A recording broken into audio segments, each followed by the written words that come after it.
At Sony's State of Play event this past week, we finally got a long-awaited look at Capcom's remake of Resident Evil 4. It was a brief tease, and only demonstrated snippets of its graphical overhaul. It's left many questioning how enormous a reimagining this game will be. Unlike the previous two remakes, RE4 is still widely available, and its ports only subtly deviate from one of gaming's greatest hits. Right now, there's one important detail we've yet to see that will make or break Capcom's project, because it is so integral to the design of the 2005 original. A question must be answered. Will Capcom update Resident Evil 4's rusty metal widget?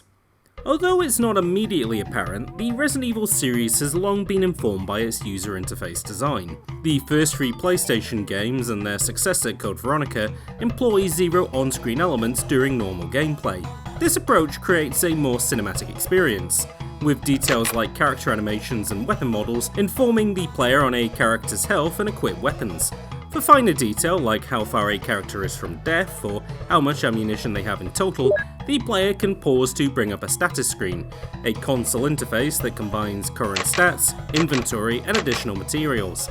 Within this screen, time in the real world is paused, and so too with the stats. Like a turn-based role-playing game, this inventory screen allows a player to stop and queue up a new action, which in turn affects the real-time layer. It harkens back to Resident Evil's origin as a spiritual successor to the NES action RPG Sweet Home. This modal approach to Resident Evil's design also creates two different tones. There's the scary action layer, where a player must focus on real-time combat positioning and environmental investigation, and a calm layer, where resource management and object finagling occurs. It's what makes Resident Evil a great game. Instead of a player managing all plates spinning on one screen, instead it's broken up into multiple layers and tasks, and each interface is the best designed for those tasks. Resident Evil's enormous success would be in part to its streamlining elements from slow point-and-click adventure games, and each release got more popular as they further implemented action elements. One means to facilitate this was keeping players in the action layer for longer, and one approach Capcom took was moving important status information onto that layer.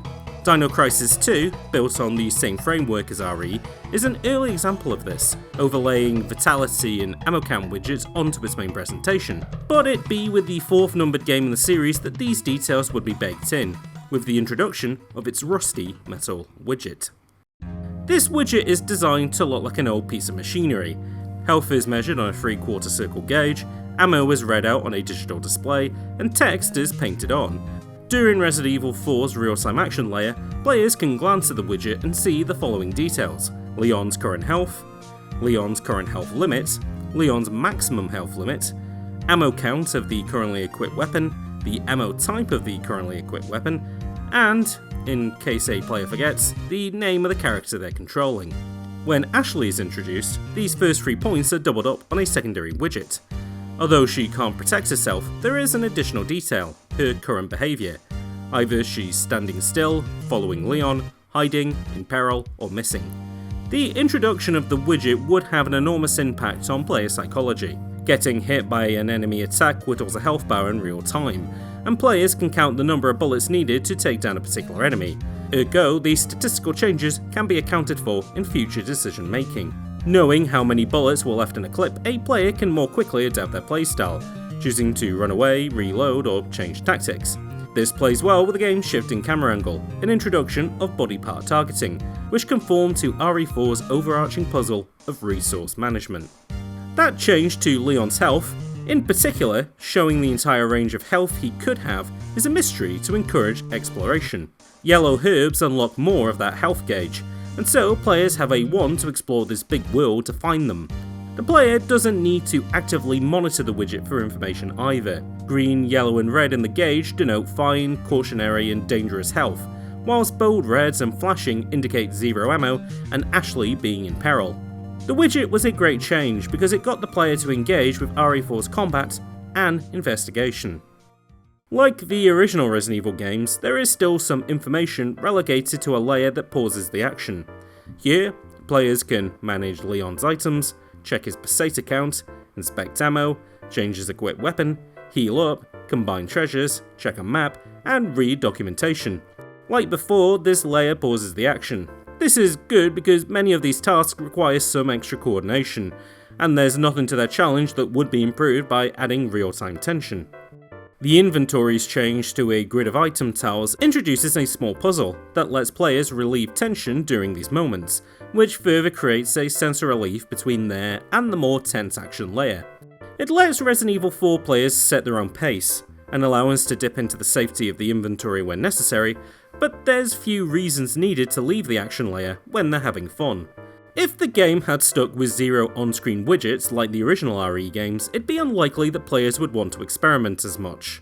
The biggest indication of this is Resident Evil 4's VR version, where the widget has been transformed into a physical object, a watch worn underneath Leon's left wrist.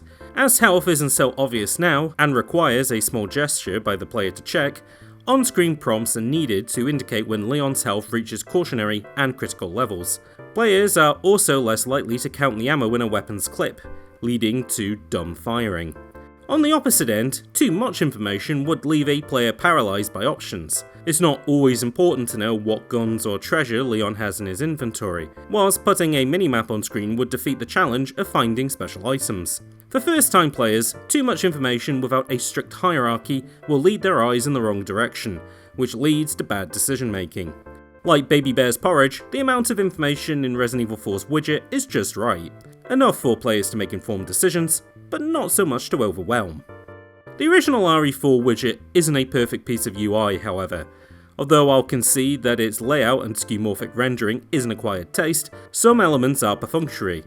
Players don't need to be reminded who they're controlling because, well, they can see them on screen. Choosing to represent ammo type by a big illustrated bullet is also wasted space.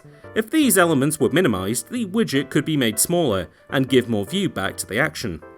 Unfortunately, the widget would only be marginally improved upon in later games that were built directly on RE4's mechanics. Resident Evil 5 is a sequel that leverages a two-person campaign, with one character controlled either by the game's AI or another player. As such, the RE4 widget is doubled up, although the AI behaviour indicator is removed. This is necessary because Capcom encourages players to know how the other is doing, adding a little bit of spice to resource management, as players can choose to heal or restock their partner instead of themselves. This need for additional space required the widget to be shrunk down, and details to be simplified. The rusty metal look is removed, and icons of weapons are used instead of a bullet illustration. However, RE5 does manage to add one new beneficial detail: how much ammo an equipped weapon has in a character's inventory. These are good changes, especially fitting of a co-op game, although they're not as tailor-made for RE5 as the widget for RE4 was to its own game. This leads to the widget feeling compromised. That's not the only big UI shakeup the game introduced, however. Due to RE5's co-op and online nature, the inventory layer no longer pauses the action. As such, it has been simplified and integrated into the action layer as a pop-up.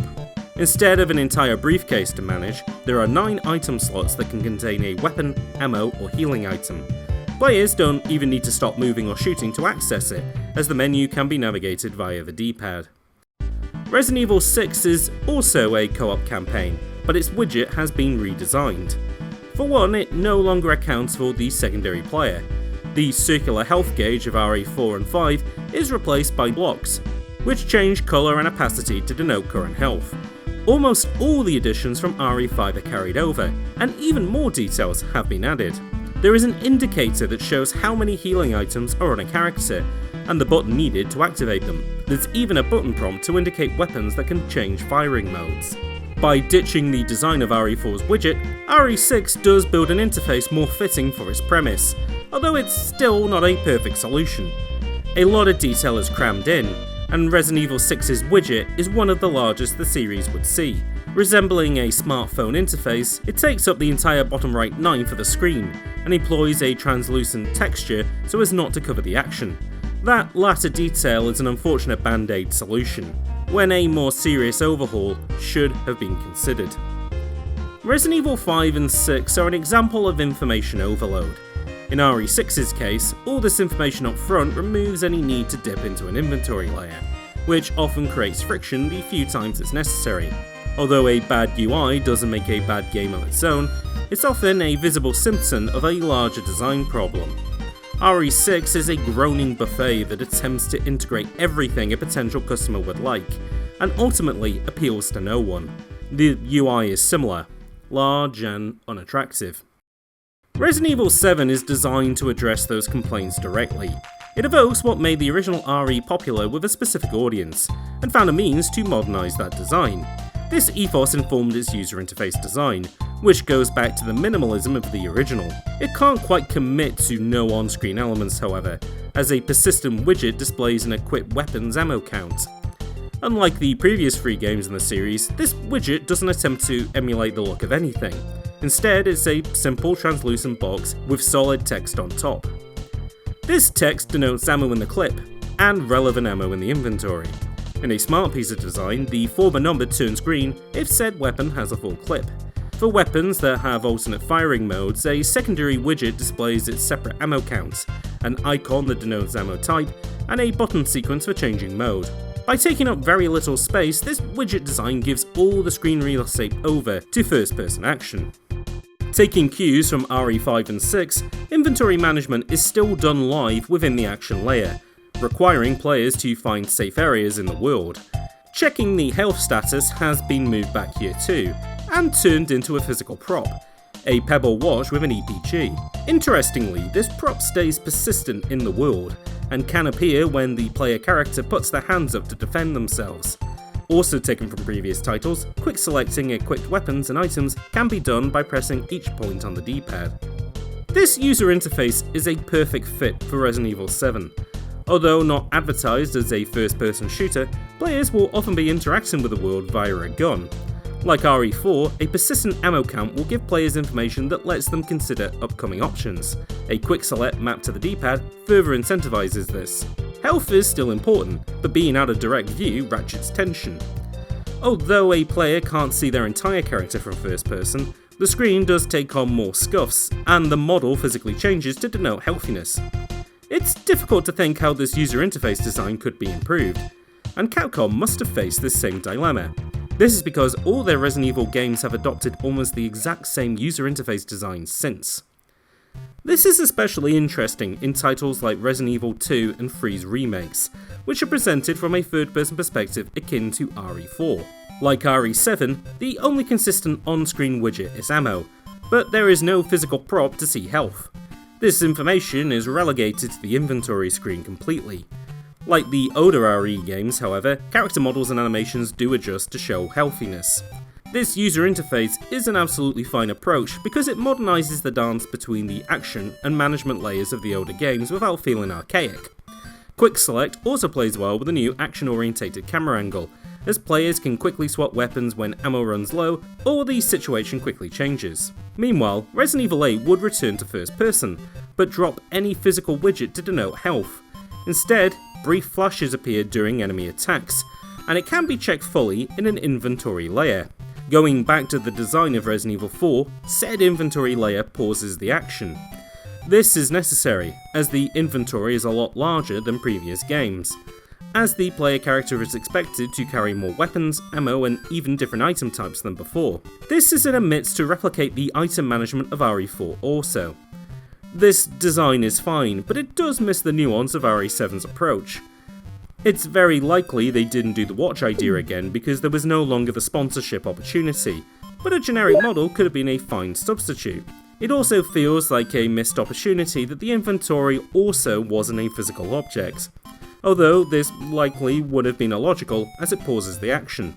It fits within the design ethos of the game, which was to blend Resident Evil 7 with RE4, and to that end the game is a success in taking elements of both games' interface design and finding a satisfying compromise. This brings us back to the Resident Evil 4 remake, which will be the latest game of the franchise following RE8. Although we've now seen in-engine footage, it's up in the air whether the rusty widget has made the cut. More than anything, how the UI is handled will spell out how Capcom are reworking RE4. To that end, I propose some potential solutions. If the remake is to replicate RE4's best ideas in a modern context, the widget must remain, because it is so intrinsically tied to these ideas. It's an action game that primarily wants to keep players within an action layer, and an indication of Leon's health will do just that. By showing the maximum potential of where Leon's health can go, it will encourage players to seek out a means to extend it. This is something that later Resident Evil games would forget, including the directly influenced RE8. Ammo count should replicate the look of the new RE Engine games, as it's a clean way of showing more useful info than RE4 had. The widget needs to be flexible, as it will grow and shrink as Ashley is integrated into the game. And finally, although the rusty metal look is a little dated, the widget should attempt a sense of whimsy that RE's new flat design sorely lacks. Oh, and they can probably remove Leon's name from it for good. Here's my first attempt at doing a straight style translation. Rusted metal is gone, replaced with simple white lines the current RE Engine widgets evoke. I kept the 3/4 circle design because I think it's great, and again gives players something to work towards filling. Importantly, green, yellow and red remain to indicate fine, caution and danger states. Meanwhile, I've added that great RE Engine staple of showing inventory ammo count. This design can obviously be adjusted to reflect the original, with some additional weathering and even screen distortion to better ground it in the world. After all, games like Street Fighter 6 and DMC5 show that RE Engine UI design doesn't just have to be flat and white.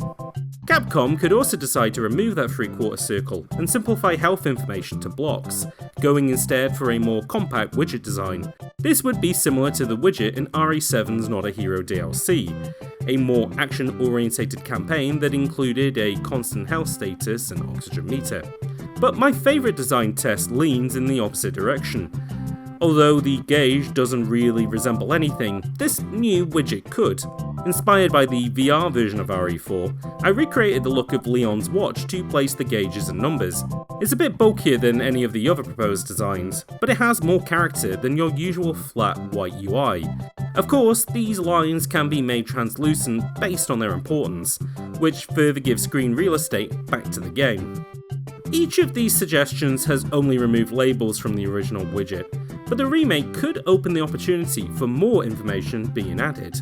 One element that should have its own persistent widget is Leon's Peseta count. Gathering cash is Resident Evil 4's big innovation to the series, giving it a secondary challenge beyond just Leon and Ashley surviving the adventure. Finding pesetas and treasure encourages exploration of the environment and fighting with combatants, and it can be spent tailoring the experience, tuning weapons, adding new types, and even a means to make the game easier, like treasure maps and inventory expansion. Having a persistent peseta count is a reminder to players just how much they're carrying, which could inspire exploration for a number of reasons. Perhaps a player has a purchase in mind they're tracking, or they want the cash should they overuse healing items. It would also be a secondary tracker for how well Leon is doing, as for returning players it'd act like a high score counter. The remake will certainly attract fans of the original, and so its interface should accommodate to their tastes, just as it will to new players. User interface design is at its best when it doesn't draw attention to itself. Ultimately, its function is for players to have as frictionless an experience as possible, even in games where friction is part of the fun. However, I hope this video has given you at home an appreciation for just how much this invisible art can affect a player's psychology and approach to problem solving. Resident Evil 4 is one of my favourite games of all time, and its approach to user interface is partly why. It's been an interesting journey tracking how UI has been handled across the series, especially as Capcom have become comfortable with their latest iteration across multiple games. My big hope with the remake is that they won't just replicate what came before, and instead marry the best of old and new, similar to what their latest title attempts. Hopefully an answer might not be too far off. Once we know that, the next question to be answered is how beloved RE MVP the bolt cutters are going to appear in Resident Evil 4. If you enjoyed this video, I hope you'll look forward to an upcoming project that'll delve more thoroughly into the design of RE4. I anticipate that it should release sometime before the remake next year. If you'd be interested in more videos that lean into the user interface design of games like this, let me know in the comments and mention any games you think would be worth dissecting. Until then, I've been James, and I'll see you all in the next upload.